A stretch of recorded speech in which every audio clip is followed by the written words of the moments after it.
दोस्तों, यदि आप एक वाटर पंप मोटर को टू डिफरेंट हाउस से कंट्रोल करना चाहते हैं, दैट मीन्स आप इस वाटर पंप मोटर को इस हाउस से भी स्टार्ट एंड स्टॉप कर सकते हैं। और यदि आप इसे सेकंड हाउस से स्टार्ट करना चाहे तो यहां से भी स्टार्ट कर सकते हैं एंड यहां से भी स्टॉप कर सकते हैं। इस कंट्रोलर वायरिंग में आपको दो एडवांटेज यह मिल जाता है कि यदि आपकी इस वाटर पंप मोटर को फर्स्ट फ्लोर से स्टार्ट किया गया है, यदि इसी समय यदि कोई दूसरा पर्सन इसे सेकंड हाउस से स्टार्ट करता है तो यह स्टार्ट नहीं होगी जब तक इसे फर्स्ट हाउस से स्टॉप ना किया जाए। यदि सेकंड हाउस से इस मोटर को स्टार्ट किया गया है और उसी समय यदि फर्स्ट हाउस से इस मोटर को स्टार्ट करने की कोशिश करता है तो मोटर आपकी स्टार्ट नहीं होगी जब तक उसे सेकंड हाउस से स्टॉप ना किया जाए। इसके अलावा आपको एक एडवांटेज यह मिल जाता है, यदि इस वाटर पंप मोटर को यदि फर्स्ट फ्लोर से स्टार्ट किया गया है तो इस मोटर के द्वारा जितना भी पावर का कंजम्पशन किया जाएगा वह इस एनर्जी मीटर में आएगा। और यदि इस वाटर पंप मोटर को सेकंड फ्लोर से स्टार्ट किया गया है तो जितना भी एनर्जी का कंजम्पशन होगा वह इस सेकंड मीटर में आएगा। आई होप आपका कॉन्सेप्ट क्लियर हुआ हो। चलिए वीडियो स्टार्ट करते हैं और स्टेप बाय स्टेप समझने की कोशिश करते हैं किस तरह से कंप्लीट कंट्रोल वायरिंग की जाएगी। सबसे पहले हम सेटअप समझ लेते हैं। यह हमारे पास फर्स्ट हाउस पावर सप्लाई, यह हमारे पास सेकंड हाउस पावर सप्लाई। यहाँ पर वाटर पंप मोटर के प्लेस पर हमें एक कूलिंग फैन को कनेक्ट करना है। चलिए, ये हमारे पास फर्स्ट हाउस के लिए डिस्ट्रीब्यूशन एमसीबी हमने कनेक्ट किया है, यह सेकंड हाउस के लिए डिस्ट्रीब्यूशन एमसीबी कनेक्ट किया है। यह कॉन्टेक्टर फर्स्ट हाउस की पावर सप्लाई से ऑपरेट होगा। यह स्टॉप पुश बटन जिसमें हमने एनसी एलिमेंट कनेक्ट किया है, यह स्टार्ट पुश बटन जिसमें हमने एनओ एलिमेंट कनेक्ट किया है। यह सेटअप हमारे पास फर्स्ट हाउस के लिए हमने कनेक्ट किया है। यहाँ पर हमारे पास सेकंड हाउस के लिए यह कॉन्टेक्टर कनेक्ट किया है, यह start and stop push button second house के लिए हमने कनेक्ट किया है। चलिए, सबसे पहले पावर वायरिंग किस तरह से की जाएगी समझ लेते हैं। यहाँ से क्या होगा, लाइन और न्यूट्रल हमें कॉन्टेक्टर के L1 और L2 में कनेक्ट कर देना है। तो चलिए, यहाँ पर एमसीबी में अभी हम न्यूट्रल का कनेक्टर कनेक्ट कर लेते हैं। इसे अच्छे से आपको फुल टाइट कर देना है और यह कनेक्टर आएगा हमारे पास कॉन्टेक्टर के L2 टर्मिनल पर। तो इसे L2 टर्मिनल पर कनेक्ट कर देना है। इसी तरह से यहाँ पर हमें लाइन का भी एक कनेक्टर कनेक्ट कर लेना है और कनेक्शन को आप फुल टाइट कीजिएगा, लूज ना रहे, इसका आपको ध्यान रखना है। चलिए, लाइन का कनेक्टर हमें L1 टर्मिनल पर कनेक्ट कर देना है। चलिए, सेम इसी तरह से अब हमें क्या करना है, जो हमारे पास सेकंड कॉन्टेक्टर है यहाँ पर भी लाइन और न्यूट्रल हमें कॉन्टेक्टर के L1 और L2 पर कनेक्ट कर लेना है। चलिए, अब हमें आउटपुट वायरिंग करना है। तो आउटपुट वायरिंग करने के लिए हमें क्या करना होगा, यहाँ से न्यूट्रल से जो लूपिंग है, देखिए फर्स्ट कॉन्टेक्टर की न्यूट्रल से जो लूपिंग है उसे सेकंड कॉन्टेक्टर में इस तरह से हमें लूप कर देना है। और यहाँ पर लाइन से लाइन की जो लूपिंग है इसे हमें यहाँ पर लूप कर देना है। देखिए, होगा क्या कि चाहे जो हमारा कॉन्टेक्टर ऑपरेट हो, इसका आउटपुट यहाँ पर सेम रहेगा। जो आपकी वाटर पंप मोटर है उस वाटर पंप मोटर की लाइन और न्यूट्रल के जो दो वायर है उसे आप यहाँ पर कनेक्ट कर दीजिए। कोई भी कॉन्टेक्टर आपका ऑपरेट होगा तो यहाँ से आपकी वाटर पंप मोटर ने स्टार्ट होना चाहिए। तो यहाँ पर लाइन का कनेक्टर हम कनेक्ट कर देते हैं और सेकंड टर्मिनल पर न्यूट्रल का कनेक्टर हम कनेक्ट कर लेते हैं। कोई भी हमारा कॉन्टेक्टर यहाँ से ऑपरेट होगा तो वाटर पंप मोटर ने स्टार्ट होना चाहिए। तो चलिए, यहाँ पर हमारी पावर वायरिंग कंप्लीट होती है। अब हमें कंट्रोल वायरिंग करना है। कंट्रोल वायरिंग करने के लिए हमें कॉन्टेक्टर को लाइन और न्यूट्रल कनेक्ट करना है जिससे हमारा कॉन्टेक्टर वहां ऑपरेट होगा। तो आपको ध्यान यह रखना है, जो फर्स्ट हमारे पास पावर सप्लाई है और जो फर्स्ट पावर सप्लाई का कॉन्टेक्टर है उसी के न्यूट्रल से आपको फर्स्ट कॉन्टेक्टर को ऑपरेट करना है, इसका आपको ध्यान रखना है। तो यहीं से हमें न्यूट्रल का एक कनेक्टर लेना है और उसे A1 में कनेक्ट कर देना है। सेकंड पावर सप्लाई का जो न्यूट्रल है उसी न्यूट्रल से आपको सेकंड कॉन्टेक्टर की कॉइल A1 में एक कनेक्टर कनेक्ट कर देना है। तो यहाँ से यहाँ हम एक कनेक्टर पहले कनेक्ट कर लेते हैं। तो चलिए, अभी हमने दोनों ही कॉन्टेक्टर में न्यूट्रल यहाँ से A1 में लूप कर दिया है और यहाँ से सेकंड पावर सप्लाई के न्यूट्रल को भी लूप कर दिया है। अब लाइन की कंट्रोल वायरिंग किस तरह से होगी समझ लेते हैं। सबसे पहले हम क्या करते हैं, फर्स्ट कॉन्टेक्टर के लिए कंट्रोल वायरिंग समझ लेते हैं। तो यहाँ से हमें एक कनेक्टर कनेक्ट कर लेना है। चलिए, सबसे पहले हम लाइन का एक कनेक्टर यहाँ कनेक्ट कर लेते हैं और किस तरह से कंट्रोल वायरिंग की जाएगी स्टेप बाय स्टेप आप वॉच कीजिए। चलिए लाइन कनेक्टर यहाँ कनेक्ट करना है और चलिए इस लाइन वायर को सबसे पहले जो हमारे पास stop push button NC element है इसे हमें एनसी एलिमेंट में कनेक्ट कर देना है।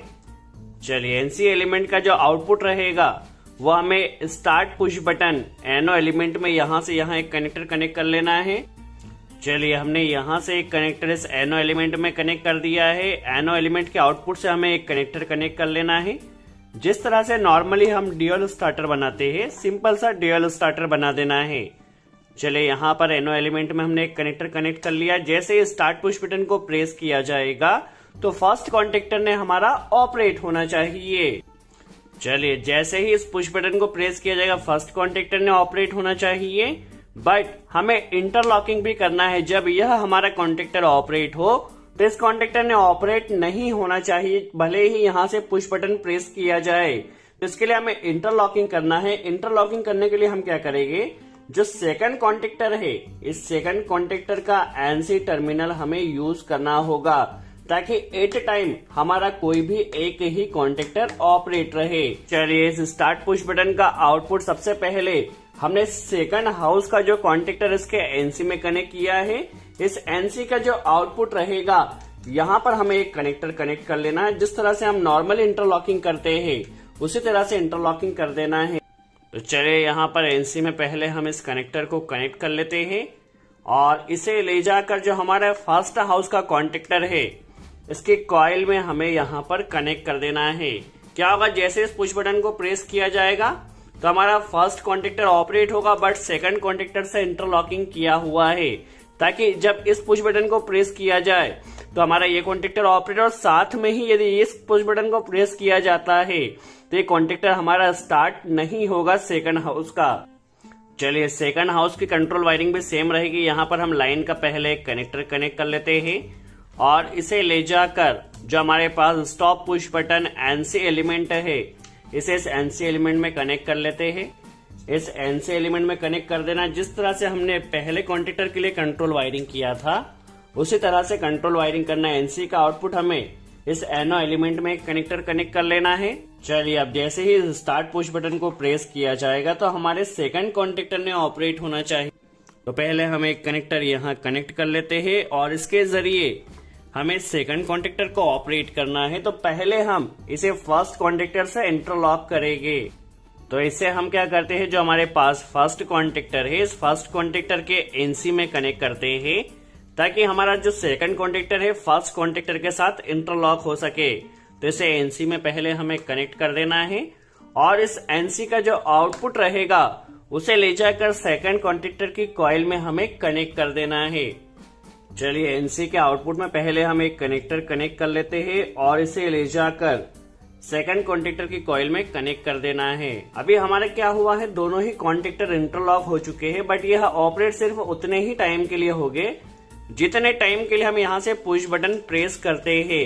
यदि हमें इसे परमानेंटली ऑपरेट करना है तो परमानेंटली ऑपरेट करने के लिए हमें इसमें होल्डिंग सप्लाई कनेक्ट करना होगी। तो जिस तरह से हम नॉर्मल होल्डिंग सप्लाई कनेक्ट करते हैं उसी तरह से होल्डिंग कनेक्ट कर देना है। चलिए फर्स्ट कॉन्टेक्टर की होल्डिंग पहले हम समझ लेते हैं। देखिए इस A2 से ही हमें एक कनेक्टर इस एनो में पहले कनेक्ट कर लेना है।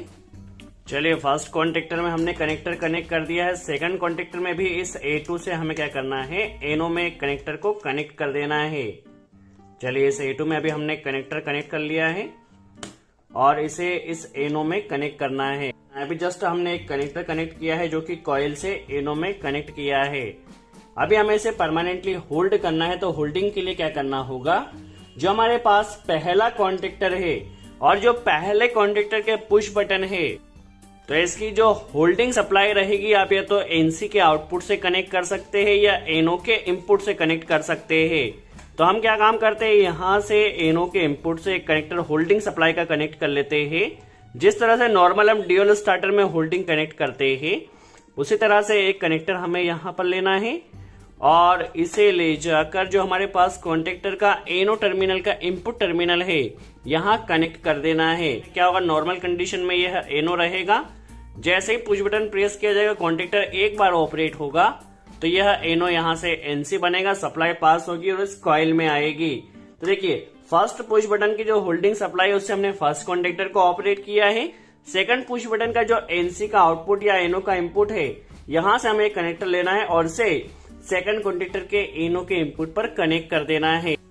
चलिए यहाँ पर भी इस एनो के इनपुट से ही हमें एक कनेक्टर कनेक्ट करना होगा। चलिए कनेक्टर हम पहले कनेक्ट कर लेते हैं। चलिए इसे ले जाकर जो सेकंड कॉन्टेक्टर का एनो टर्मिनल है यहाँ पर कनेक्ट कर देना है। चलिए हमारा यहाँ पर कनेक्शन कंप्लीट होता है। किस तरह से वर्किंग होगी हम देख लेते हैं। दोस्तों आपको ध्यान यह रखना है कि जो आपका फर्स्ट पावर सप्लाई है उसी का न्यूट्रल आपको उस कॉन्टेक्टर में कनेक्ट करना है और जो होल्डिंग सप्लाई है, फर्स्ट स्विच की जो होल्डिंग है उसे आपको फर्स्ट कॉन्टेक्टर में कनेक्ट करना है। सेकंड स्विच की जो होल्डिंग है उससे आपको सेकंड कॉन्टेक्टर को होल्ड करना है। चलिए हमारी कंट्रोल वायरिंग कंप्लीट हो चुकी है। चलिए अभी हमने पावर सप्लाई को ऑन कर लिया है। आप यहाँ पर वॉच कर सकते हैं, दोनों ही पावर सप्लाई को हम अभी ऑन कर लेते हैं। यदि फर्स्ट प्लेस से इस मोटर को यदि ऑन किया जाता है, देखिए फर्स्ट प्लेस से हमारी मोटर यहाँ से स्टार्ट हो चुकी है, यहाँ से ही स्टॉप होगी, यहाँ से स्टार्ट हो चुकी है। अब यदि सेम टाइम पर यदि यहाँ पर सेकंड प्लेस से मोटर को स्टार्ट किया जाता है तो यह स्टार्ट नहीं होगी जब तक इसे फर्स्ट प्लेस से स्टॉप नहीं किया जाए। देखिए यदि इसे सेकंड प्लेस से स्टार्ट किया जाता है तो सेकंड प्लेस से हमारी मोटर स्टार्ट हो चुकी है। यदि सेम टाइम पे यदि कोई फर्स्ट प्लेस से स्टार्ट करता है तो ये स्टार्ट नहीं होगी जब तक इसे सेकंड प्लेस से स्टॉप ना किया जाए। देखिए हमारी मोटर एक टाइम पर एक ही प्लेस से स्टार्ट एंड स्टॉप होगी और मोटर का जो कंजम्पशन रहेगा, यदि फर्स्ट प्लेस से चलाया जा रहा है तो फर्स्ट मीटर में आएगा, यदि सेकंड प्लेस से चलाया जा रहा है तो सेकंड मीटर में आएगा। आई होप आपका कॉन्सेप्ट क्लियर हुआ हो। यदि वीडियो अच्छा लगा हो तो लाइक का बटन जरूर प्रेस करें। सो आज के लिए इतना ही। Thanks friends.